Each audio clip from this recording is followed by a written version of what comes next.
నమస్తే, welcome to 9+ news. Rangareddy జిల్లా బహదూర్గూడలో తీవ్ర ఉద్రిక్త పరిస్థితి కొనసాగుతోంది. అక్కడ శనివారం తెల్లవారుజాము 4 గంటల నుండి అర్ధరాత్రి 12 గంటల వరకు హై డ్రామా కొనసాగింది. బుల్లెట్ ట్రైన్ ప్రాజెక్టులో భూములు కోల్పోతున్న రైతులు దీక్ష చేపట్టారు. ఆర్డీఓ వచ్చి నష్టపరిహారంపై హామీ ఇస్తేనే దీక్షను విరమిస్తామని రైతులు భీష్మించి కూర్చున్నారు. దీక్షను భగ్నం చేసేందుకు పోలీసులు తీవ్ర ప్రయత్నం చేశారు. దీంతో పోలీసుల కళ్లల్లో కారం కొట్టారు. దీంతో వెనక్కి తగ్గి రాత్రి 12 గంటల సమయంలో పోలీసులు దీక్షా శిబిరాన్ని తొలగించి అక్కడ ఫెన్సింగ్ వేశారు. ఈ రోజు మళ్లీ ఆందోళనలు జరగకుండా పోలీసులు పటిష్ట బందోబస్తు ఏర్పాటు చేశారు. మాజీ మంత్రి బీఆర్ఎస్ నాయకురాలు సబితా ఇంద్రారెడ్డి రైతులను పరామర్శించేందుకు బహదూర్గూడ రానున్నారు.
బహదూర్గూడలో జరుగుతున్న ఉద్రిక్త పరిస్థితుల గురించి మరింత సమాచారం అందివ్వడానికి మా బ్యూరో చీఫ్ రాజ్ కుమార్ అక్కడే ఉన్నారు. బహదూర్గూడ నుంచి లైవ్ అందిస్తారు.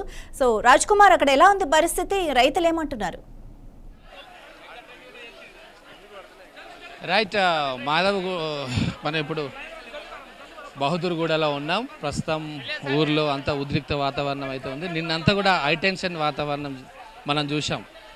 ఒకవైపు ఉదయం 4:30 నుంచెల్లే పోలీసులు అరెస్టులు, రెవెన్యూ, హైడ్రా అధికారులు అందరూ కూడా నిన్న ఈ ఊరికి చేరుకున్న పరిస్థితి. సో ఈ ఊరు బయట కూడా దీక్ష చేసిన పరిస్థితి. చాలామందిని అరెస్ట్ చేశారు. రాత్రి 12 గంటల ప్రాంతంలో దీక్షా శిబిరాన్ని తొలగించారు. అంటే నిన్న 4:30 నుంచి రాత్రి అర్ధరాత్రి వరకు హైడ్రామా కొనసాగింది.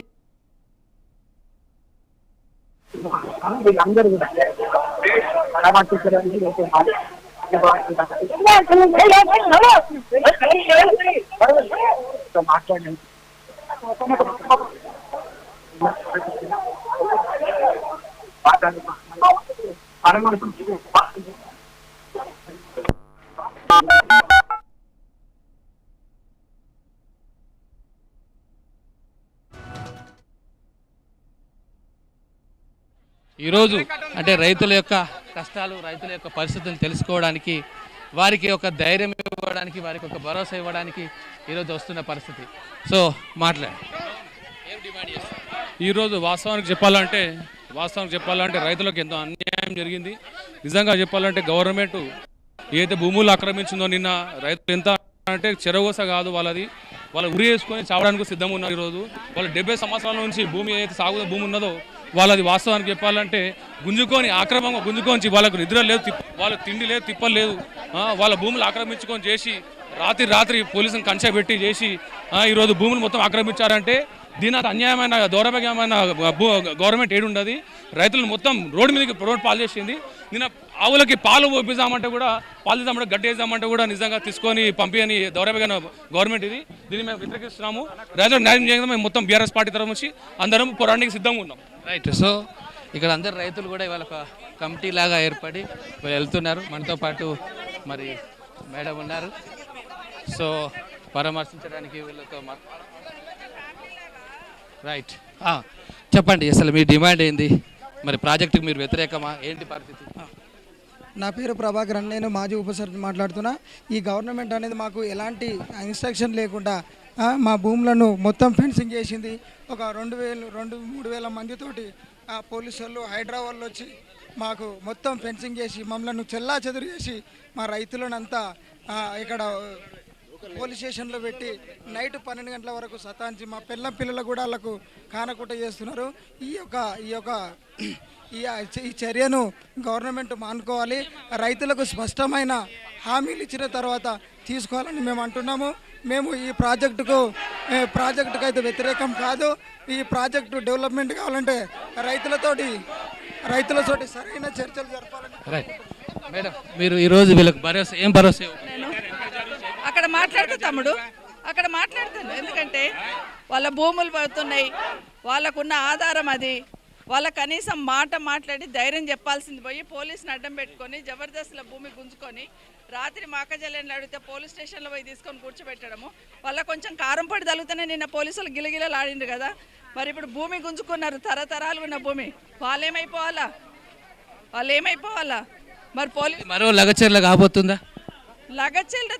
లగచిల్లరని కాదు, అట్లా కావాలని కోరుకోం. ఖచ్చితంగా వాళ్ళ భూములు వాళ్ళకు వదిలేయాలంటాం, వాళ్ళకి హక్కు కల్పించాలా. సో ఇది మొత్తం మీద రైతులను పరామర్శించడానికి, వారికి సంఘీభావం తెలడానికి మాజీ మంత్రి సబితా ఇంద్రారెడ్డి మిగతా బీఆర్ఎస్ నేతలు ఈరోజు వస్తున్నారు. నిన్న కూడా వీళ్ళకు సంఘీభావం తెలిపారు. అయితే ఊళ్ళోకి రాకుండా నేను అరెస్ట్ చేసిన పరిస్థితి. సో ఈరోజు ఈ గ్రామ సంబంధించిన ఎవరైతే ఉన్నారో వాళ్ళు భూములు కోల్పోతున్న రైతులతో మాట్లాడడానికి, వాళ్ళని పరామర్శించడానికి, వాళ్ళకి సంఘీభావం తెలడానికి ఈరోజు భేటీ జరుగుతుంది. ప్రస్తుతం రైతులందరూ కూడా ఎవరైతే ఉన్నారో కాంగ్రెస్ ప్రభుత్వానికి, రేవంత్ రెడ్డి సర్కార్కు వ్యతిరేకంగా నివాదాలు చేస్తున్న పరిస్థితి. మరికొద్ది సేపట్లో ఈ గ్రామంలో ఒక చౌరస్తాలో వీళ్ళందరూ కూర్చొని మాట్లాడి ఒక నిర్ణయానికి రాబోతున్నారు. ప్రభుత్వాన్ని డిమాండ్ చేయబోతున్నారు. భవిష్యత్ కార్యాచరణ ఏం లేదు, ఇప్పుడు నిరాదేశ కూడా సిద్ధమైన గ్రామస్తులు ఎప్పటికప్పటికి ఈ వాస్తవానికి ఈ నిరుపేదలని రైతులని భూములు తీసుకొని ఎలాంటి ఈ గవర్నమెంట్ ఎలాంటి నష్టపరం చేయకుండా గుంజుకుంటున్నారంటే వాస్తవానికి ఇప్పుడు అమ్మ వచ్చింది, అమ్మ నిర్ణయం ఈ గ్రామస్తులు నిర్ణయం. రైట్, ఇప్పుడు చూస్తున్నాం మనము దాదాపు వందలాది మంది ఈ గ్రామస్తులందరూ కూడా ఈ యొక్క మామూలుగా ఇది ఒక చౌరస్తా లాగా, ఈ ఊరు యొక్క ఒక బొడ్రాయి లాగా ఉన్న పరిస్థితి. ఇక్కడ కూర్చొని సో రైతులతో సంభాషించడానికి, మాట్లాడడానికి ఇవాళ నేతలందరూ వచ్చారు. ముఖ్యంగా సబితా ఇంద్రారెడ్డి ఆధ్వర్యంలో బీఆర్ఎస్ నేతలు వచ్చారు. ఇక్కడ మనం చూస్తున్నాం విజువల్స్లో ఈ ఊరి గ్రామ ప్రజలు వీళ్ళందరూ కూడా. సో మహిళా రైతులు ఉన్నారు, అందరు ఉన్నారు. సో ఈ గ్రామం అంతా కూడా ఈరోజు ఇక్కడ నిరసన తెలపండి. నిన్నైతే దీక్ష చేశారు, మనం చూసాం. ఉదయం 4:30-5 గంటల నుంచి రాత్రి 12 గంటల వరకు దీక్ష చేశారు. రాత్రి 12 గంటల ప్రాంతంలో దీక్షను భగ్నం చేసిన పరిస్థితి. కొంతమంది నిన్న మహిళా రైతులను కావచ్చు, మిగతా వాళ్ళని అరెస్ట్ చేసిన పరిస్థితి కనబడింది. కొంతమంది రాజకీయ నేతలు, పార్టీలు ఎవరైతే ఉన్నారో వీళ్ళకి సంఘీభావం తెలపడానికి వచ్చిన వార్తలను కూడా అరెస్ట్ చేసి అదుపులోకి తీసుకున్న పరిస్థితి. ప్రస్తుతం వీళ్ళను పరామర్శించడానికి మరి సబితా ఇంద్రారెడ్డి మాజీ మంత్రి వచ్చారు. అమ్మా, నిన్న మాట్లాడారు కదా మాతో, ఏమంటారు మీరు? ఏమనుకో, నిన్న ఇలా జరిగింది, నిన్న ఏం చేసుకొని బతకాలి సార్? మొత్తం ఉన్నలేని అంతా కొంచుకురు, పెంచింగ్ చేసేసారు. షేర్లలో కూడా వనిస్తలేరు మమ్మల్ని. పళ్ళున్న ఆవులున్న గడ్డేసుకొని కూడా వనిస్తలేరు మమ్మల్ని.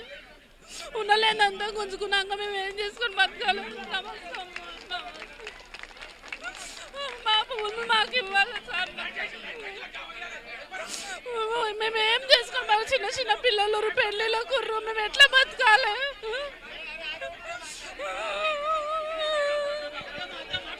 ఏం మాట్లాడడానికి లేదు సార్. మాట్లాడి అలసిపోయినాం నిన్న నుంచి. ఏం మాట్లాడాం ఇక ఆమె దయ్యం. ఇక చాలా వీళ్ళు, ఎందుకంటే 600 ఎకరాలకు పైగా ఇక్కడ వెళ్తుంది ఒక్కొక్కరి.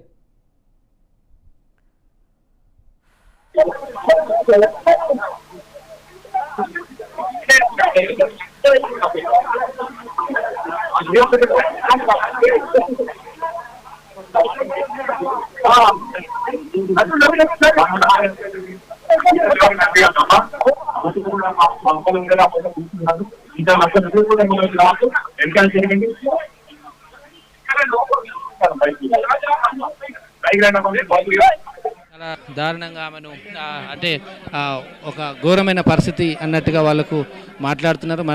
మనం చూసాం ఇప్పటికే. ఇప్పుడు మహిళలతో మాట్లాడుతున్నారు, మనం చూద్దాం. ఇది ఇక్కడి పరిస్థితి. బహదూర్గూడ గ్రామం సభ జరుగుతూ ఉంది బీఆర్ఎస్ ఆధ్వర్యంలో.